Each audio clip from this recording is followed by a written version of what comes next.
Spustíme program Polyworks. Na panelu programů vybereme Spustit program Polyworks Inspector. Nyní naimportujeme skeny stisknutím tlačítka Soubory, vybereme z nabídky Importovat a dále vybereme Mračna bodů.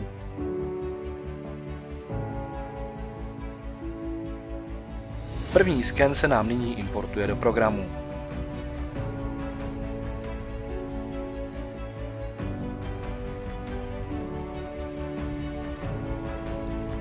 Celou akci zopakujeme i pro druhý sken.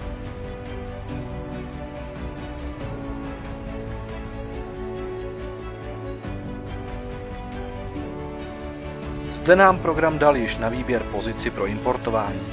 Vybereme z této nabídky Vytvořit nové.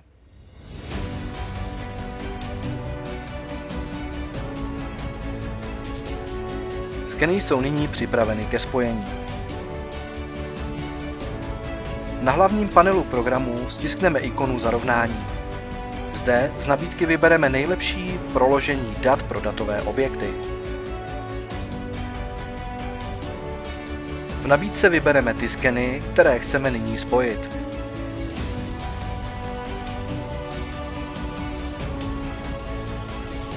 V této části je důležité skeny v obou obrazovkách vyrovnat tak, aby měly stejnou pozici. Poté stiskneme tlačítko Výběr.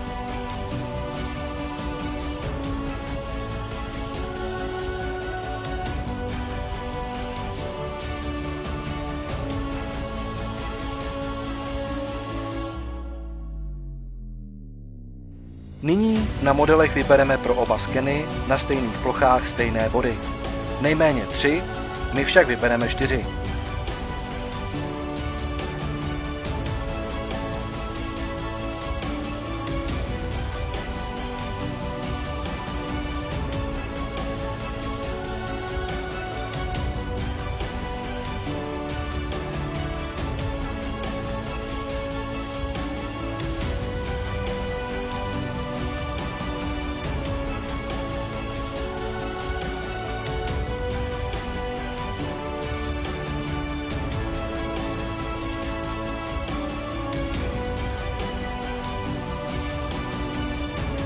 Následně stiskneme pravé tlačítko myši a skeny se vzájemně vyrovnají.